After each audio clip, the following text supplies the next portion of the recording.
ॐ देवी कूष्माण्डायै नमः। सुरासम्पूर्णकलशं रुधिराप्लुतमेव च दधाना हस्तपद्माभ्यां कूष्माण्डा शुभदास्तु मे। या देवी सर्वभूतेषु मा कूष्माण्डारूपेण संस्थिता। नमस्तस्यै नमस्तस्यै नमस्तस्यै नमो नमः। वन्दे वाञ्छितकामार्थे चन्द्रार्धकृतशेखरां सिंहरूढाम् अष्टभुजा कूष्माण्डा यशस्विनीं। भास्वरभानुनिभाम् अनाहतस्थितां चतुर्थदुर्गात्रिनेत्रां कमण्डलुचापबाणपद्मसुधा कलश चक्रगदा जपवटीधरां पटाम्बरपरिधानां कमनीयां मृदुहास्यानानालङ्कारभूषितां मञ्जीरहारकेयूरकिङ्किणी रत्नकुण्डलमण्डितां प्रफुल्लवदनां चारु चिबुकां कान्तकपोलां तुगमकुचां कोमलाङ्गी स्मेरमुखी श्रीकटिनिम्ननाभिनितम्बनीं हंसरै मे शिरः पातु कूष्माण्डे भवनाशिनीं हसलकरीं नेत्रे च हसरश्चललाटकं कौमारी पातु सर्वगात्रे वाराही उत्तरे तथा पूर्वे पातु वैष्णवी इन्द्राणी दक्षिणे मम दिग्विदिक्षु सर्वत्रैव कुम्बीजं सर्वदावतु दुर्गतिनाशिनी त्वं हि दरिद्रादिविनाशनीं जयं दाधनदा कूष्माण्डे प्रणमाम्यहं जगन्माता जगत्कर्त्री जगदाधाररूपणीं चराचरेश्वरी कूष्माण्डे प्रणमाम्यहं त्रैलोक्यसुन्दरी त्वं हि दुःखशोकनिवारिणीं परमानन्दमयी कूष्माण्डे प्रणमाम्यहम्। ॐ देवी कूष्माण्डायै नमः। सुरासम्पूर्णकलशं रुधिराप्लुतमेव च दधाना हस्तपद्माभ्यां कूष्माण्डा शुभदास्तु मे। या देवी सर्वभूतेषु मा कूष्माण्डारूपेण संस्थिता। नमस्तस्यै नमस्तस्यै नमस्तस्यै नमो नमः। वन्दे वाञ्छितकामार्थे चन्द्रार्धकृतशेखरां सिंहरूढाम् अष्टभुजा कूष्माण्डा यशस्विनीं भास्वरभानुनिभाम् अनाहतस्थितां चतुर्थदुर्गात्रिनेत्रां कमण्डलुचापबाणपद्मसुधा कलश चक्रगदा जपवटीधरां पटाम्बरपरिधानां कमनीयां मृदुहास्यानानालङ्कारभूषितां मञ्जीरहारकेयूरकिङ्किणी रत्नकुण्डलमण्डितां प्रफुल्लवदनां चारु चिबुकां कान्तकपोलां तुगमकुचां कोमलाङ्गी स्मेरमुखी श्रीकटिनिम्ननाभिनितम्बनीं हंसरै मे शिरः पातु कूष्माण्डे भवनाशिनीं हसलकरीं नेत्रे च हसरश्चललाटकं कौमारी पातु सर्वगात्रे वाराही उत्तरे तथा पूर्वे पातु वैष्णवी इन्द्राणी दक्षिणे मम दिग्विदिक्षु सर्वत्रैव कुम्बीजं सर्वदावतु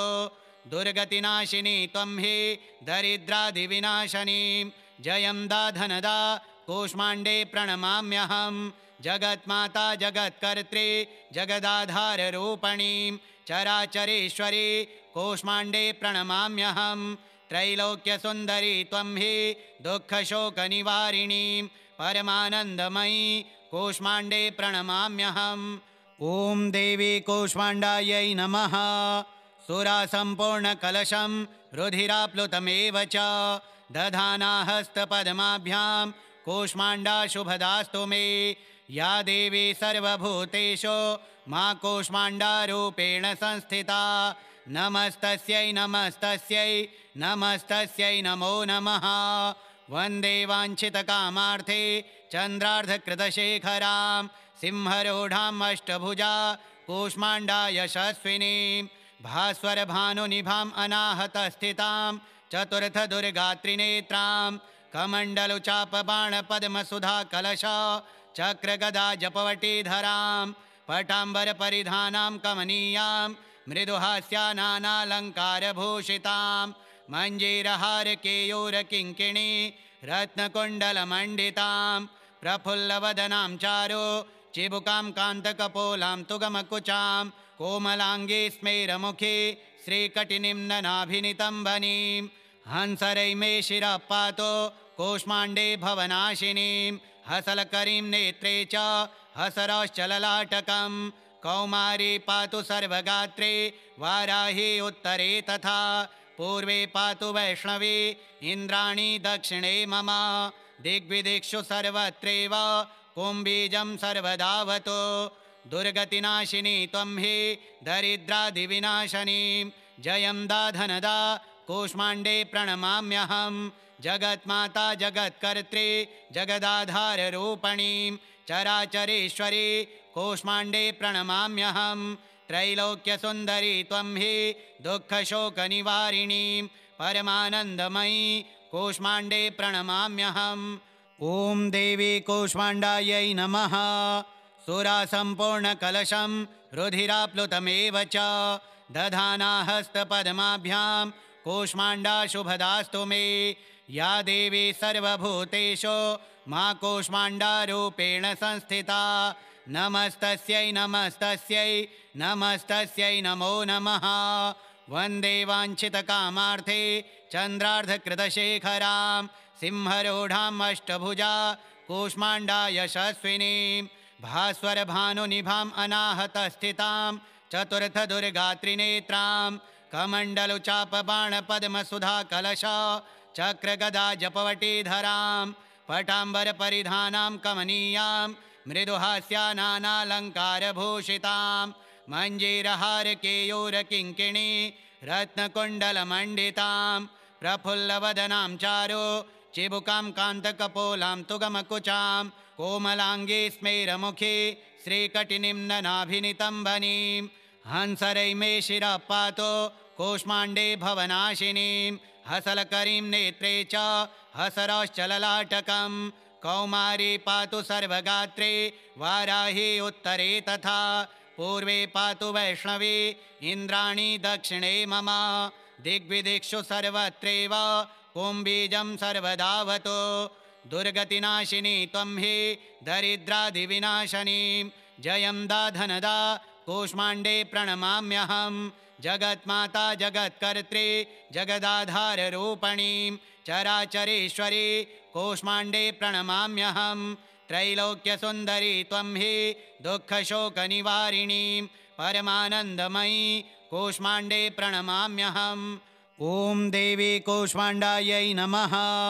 सुरासम्पूर्णकलशं रुधिराप्लुतमेव च दधाना हस्तपद्माभ्यां कूष्माण्डा शुभदास्तु मे या देवी सर्वभूतेषु मा कूष्माण्डारूपेण संस्थिता नमस्तस्यै नमस्तस्यै नमस्तस्यै नमो नमः वन्दे वाञ्छितकामार्थे चन्द्रार्धकृतशेखरां सिंहरूढाम् अष्टभुजा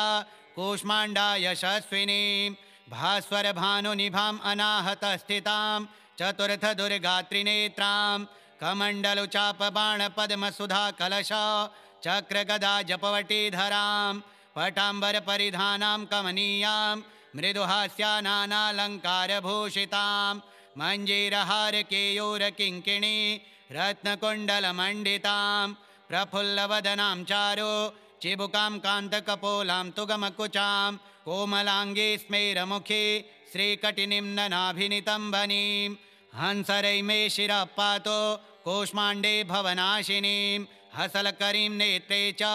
हसरश्चललाटकं कौमारी पातु सर्वगात्रे वाराही उत्तरे तथा पूर्वे पातु वैष्णवी इन्द्राणी दक्षिणे मम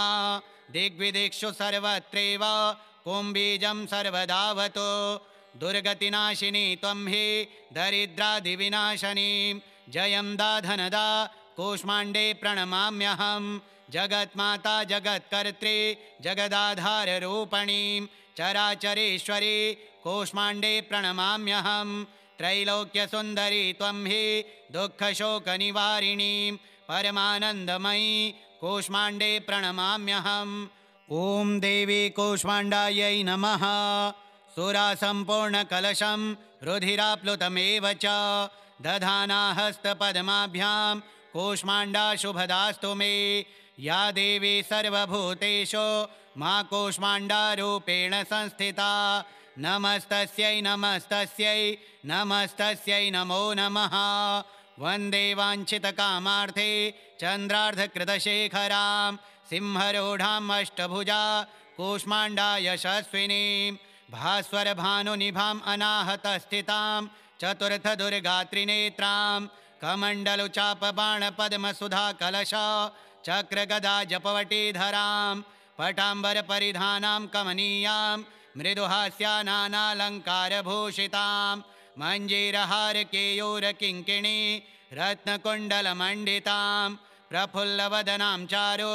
चिबुकां कान्तकपोलां तुगमकुचां कोमलाङ्गी स्मेरमुखी श्रीकटिनिं ननाभिनितम्बनीं हंसरै मे शिरः पातु कूष्माण्डे भवनाशिनीं हसलकरीं नेत्रे च हसरश्चललाटकं कौमारी पातु सर्वगात्रे वाराही उत्तरे तथा पूर्वे पातु वैष्णवी इन्द्राणी दक्षिणे मम दिग्विदिक्षु सर्वत्रैव कुम्बीजं सर्वदावतु दुर्गतिनाशिनी त्वं हि दरिद्रादिविनाशनीं जयं दाधनदा कूष्माण्डे प्रणमाम्यहं जगन्माता जगत्कर्त्री जगदाधाररूपणीं चराचरेश्वरी कूष्माण्डे प्रणमाम्यहं त्रैलोक्यसुन्दरी त्वं हि दुःखशोकनिवारिणीं परमानन्दमयी कूष्माण्डे प्रणमाम्यहम् ॐ देवी कूष्माण्डायै नमः सुरासम्पूर्णकलशं रुधिराप्लुतमेव च दधाना हस्तपद्माभ्यां कूष्माण्डा शुभदास्तु मे या देवी सर्वभूतेषु मा कूष्माण्डारूपेण संस्थिता नमस्तस्यै नमस्तस्यै नमस्तस्यै नमो नमः वन्दे वाञ्छितकामार्थे चन्द्रार्धकृतशेखरां सिंहरूढाम् अष्टभुजा कूष्माण्डा यशस्विनीं भास्वरभानुनिभाम् अनाहतस्थितां चतुर्थदुर्गात्रिनेत्रां कमण्डलुचापबाणपद्मसुधाकलशा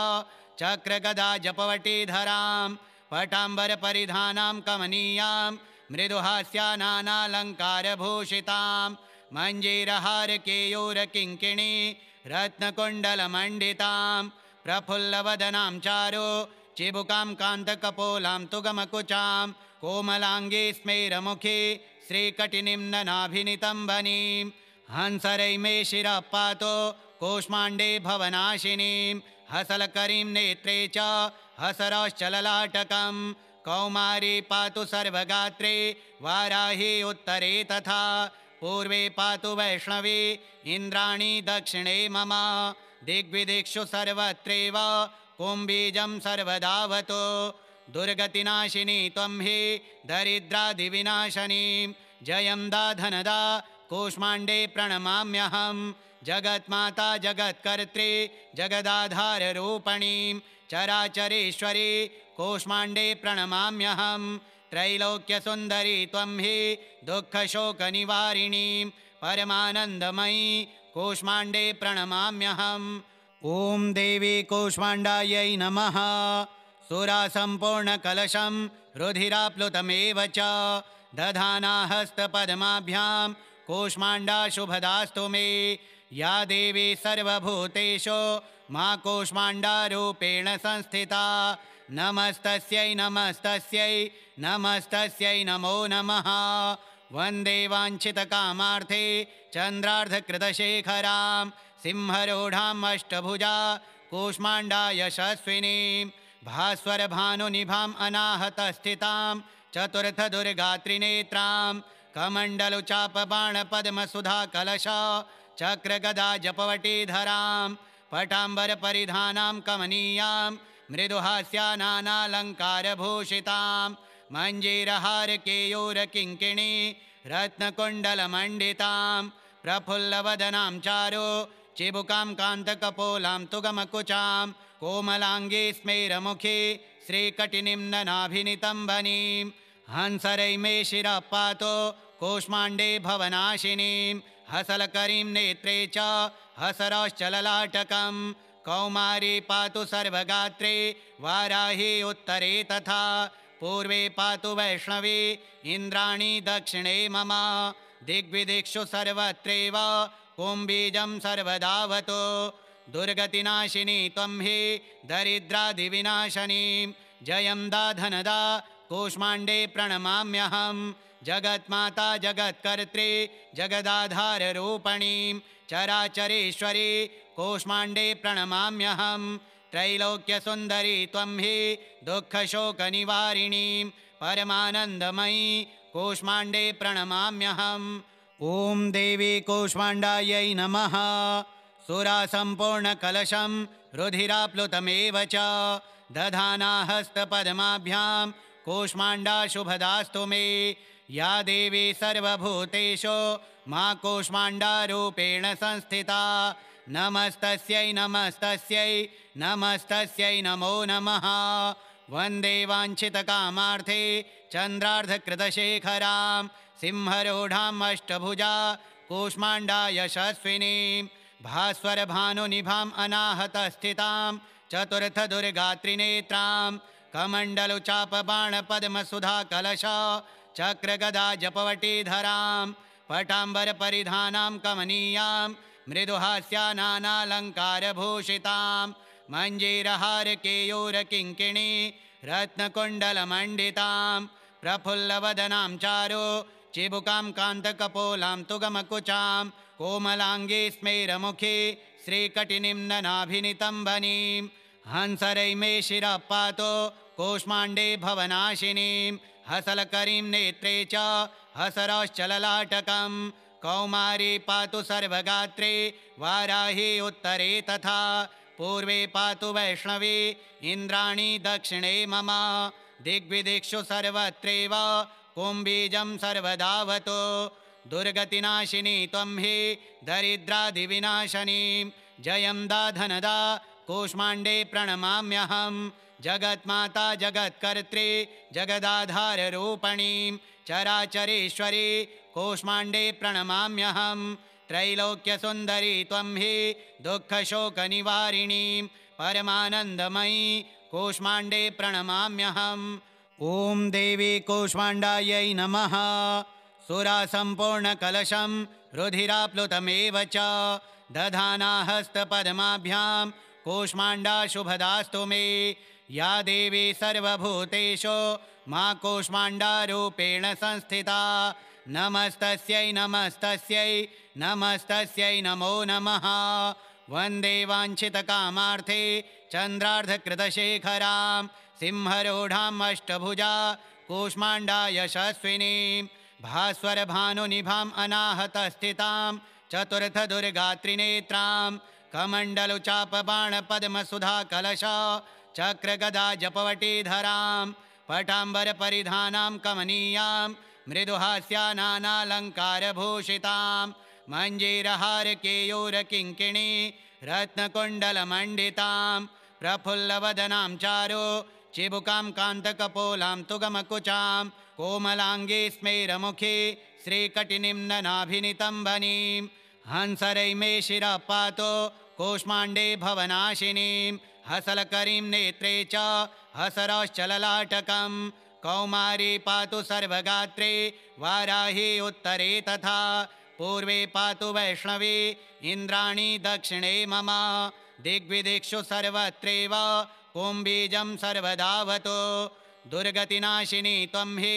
दरिद्रादिविनाशनीं जयं दाधनदा कूष्माण्डे प्रणमाम्यहं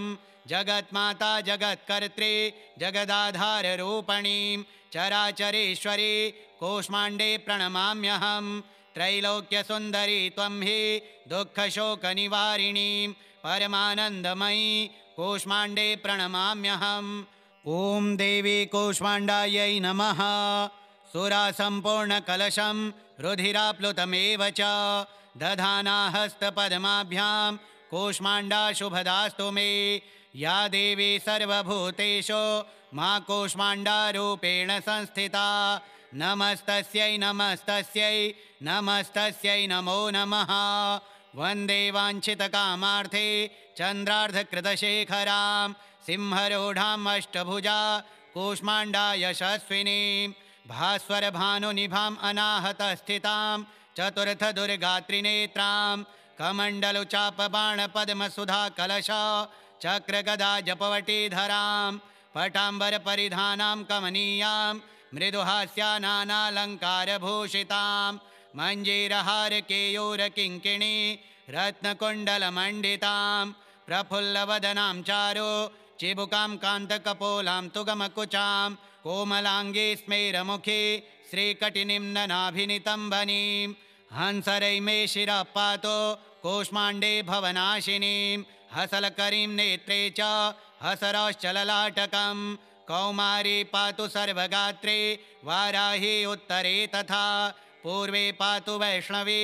इन्द्राणी दक्षिणे मम दिग्विदिक्षु सर्वत्रैव कुम्बीजं सर्वदावतु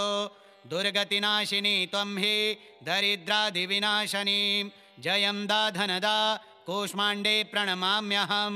जगन्माता जगत्कर्त्री जगदाधाररूपणीं चराचरेश्वरी कूष्माण्डे प्रणमाम्यहं त्रैलोक्यसुन्दरी त्वं हि दुःखशोकनिवारिणीं परमानन्दमयी कूष्माण्डे प्रणमाम्यहम् ॐ देवी कूष्माण्डायै नमः।